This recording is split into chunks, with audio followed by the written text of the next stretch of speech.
ماہیہ، تم مجھے تحدیث کرو، مجھے بتاؤ درخت کون سا ہے۔ اب یہ جواب تو کسی نہ ہو پڑا، کوئی جواب نہ دے سکا، لیکن اگر وہ جواب دیتے تو وہ کیا بنتی؟ تحدیث بنتی۔ کیا بنتی؟ یہ کہ حدثونی۔ اب مانا صحابہ شاگرد تھے، اور اگر وہ جواب دیتے تو یہ شاگرد کا پڑھنا ہے اور اللہ کے نبی کا سننا ہے، تو صحابہ جو شاگرد تھے ان کا جواب دینا پڑھنا، اللہ کے نبی کا سننا، تو قرات علی الشیخ پر تحدیث کا استعمال ہوا۔ قرات علی الشیخ پر استعمال کس کا ہوا؟ حالانکہ اصطلاح کے لحاظ سے تحدیث نہیں بلکہ اخبار ہے۔ اصطلاح کے لحاظ سے تو فرق ہے کہ شاگرد پڑھے استاد سنے، اس کو کہتے ہیں اخبار، لیکن اللہ کے نبی کا حدثونی جواب تو دیا نہیں، لیکن اگر جواب دیتے تو وہ جب اللہ کے نبی کے سامنے جواب دیتے اور پڑھتے تو اللہ کے نبی نے اس کی تعبیر تحدیث سے فرمائی، اخبار سے نہیں فرمائی۔ تو معلومہ کہ تلمیذ اگر شیخ پر قرات کرے تو اسی کو تحدیث بھی کہا جا سکتا ہے، حالانکہ فنی لحاظ سے اخبار ہے، لیکن حدیث سے ثابت ہوا کہ اس کے اوپر اس کی تعبیر تحدیث سے بھی کی جا سکتی ہے، کیوں فرمایا حدثونی کہ تم مجھے تحدیث کرو کہ کیا ہے۔ قال وقع الناس فی شجر البوادی، لوگ تو جنگل کے درختوں میں پڑ گئے۔ قال عبداللہ ابن عمر، راوی جو ہے وہ فرماتے ہیں کہ اللہ کی شان جیسے سوال ہوا تو فوراً میرے باطن میں بات یہ آگے کہ یہ تو کھجی ہے، فستا یہی تو، لیکن اس روایت میں آگے روایت آ رہی ہے کہ میں نے کہاں سے سمجھا کہ نبی کریم صلی اللہ علیہ وسلم کے مبارک ہاتھوں میں گودا تھا، اور اس سے میں سمجھ گیا کہ کھجی ہوگی، یہاں ذکر نہیں ہے۔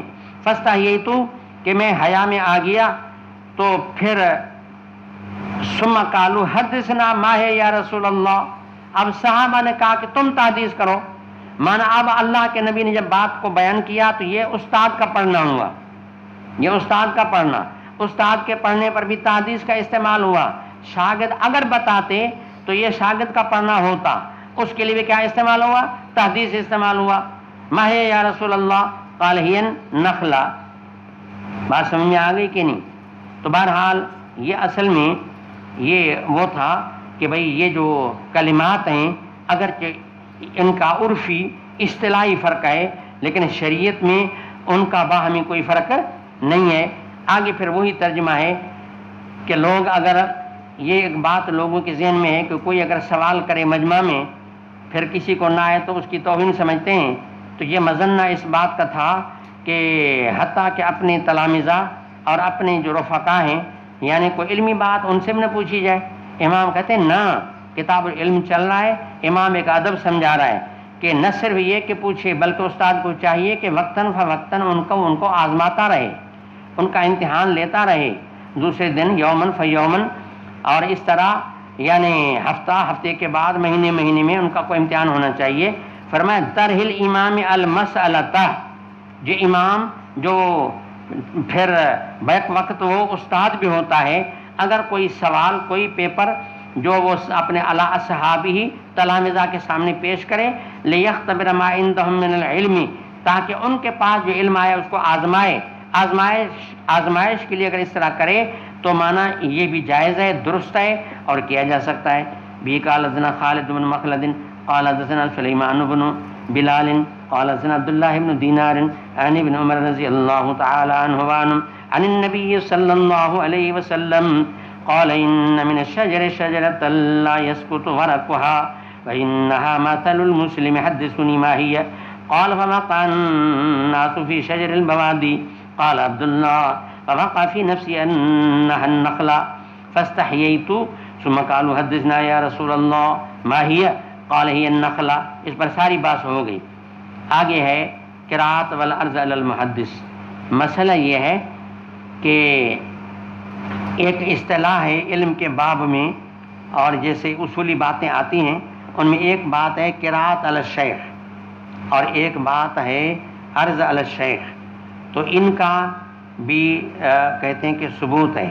قراءت علی الشیخ کیا ہوتا ہے کہ شاگرد قراءت کرے، حدیثوں کو پڑھے، استاد سنے، تو یہ ہے قراءت علی الشیخ، تو کہتے ہیں یہ بھی سنت سے ثابت ہے۔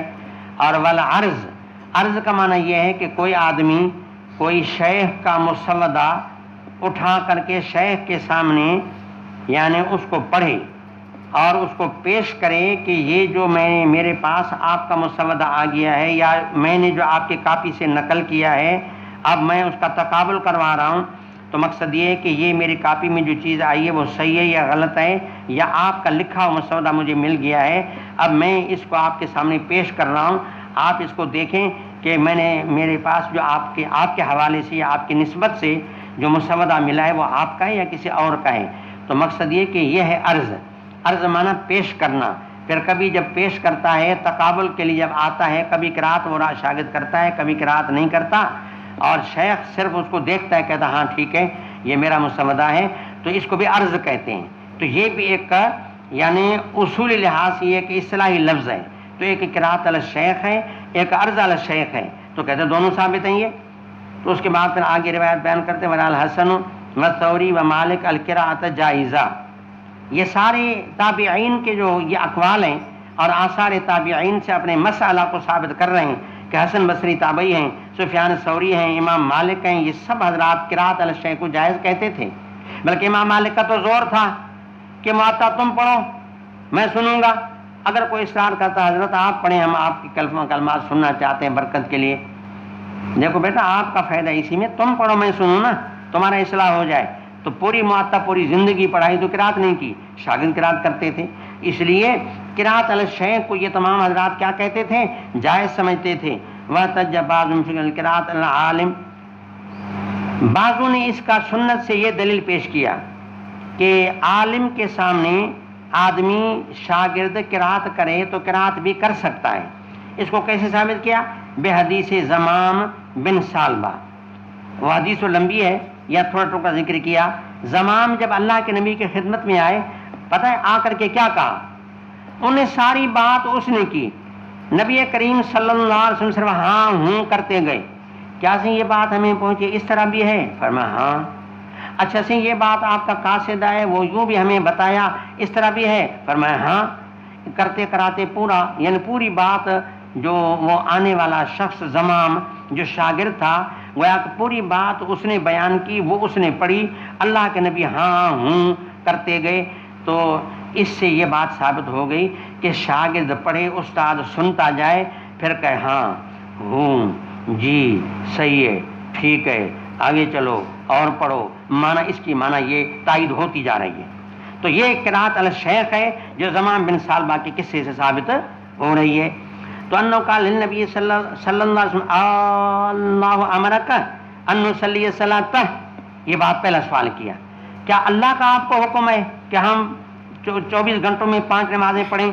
فرمایا نعم، ہاں۔ دیکھو اب استاد یہ کہتا ہے ہاں جی یہ وہی ہے نا، تو نعم۔ قال فہذہ قرات علی النبی صلی اللہ علیہ وسلم، تو اس نے ثابت کیا کہ دیکھو یہ قرات علی النبی ہے، جب وہ سنت سے ثابت ہے تو قرات علی الشیخ بھی ثابت ہو گئی کہ معنی یہ بھی درست ہے۔ اخبر زمام قومہ بذالک فاجازوہ، زمام نے پورا حال حوال پوری کارگزاری قوم کو سنائی۔ انہوں نے کہا بے شک تو نبی کا شاگرد ہے اور تیری اپنے نبی استاد سے نسبت قائم ہو گئی ہے، اب تو علم حاصل کر کے آیا ہے، اب ہم تجھ سے سن رہے ہیں، ہماری نسبت تجھ سے قائم ہے، تیری نسبت اللہ کے نبی سے قائم ہے۔ انہوں نے اس اسناد کو نسبت کو مانا، اس سے ثابت ہوا کہ اس طرح ہاں ہوں سے کہ بھائی شیخ نہ بھی پڑھے اس سے بھی نسبت قائم ہو جاتی ہے۔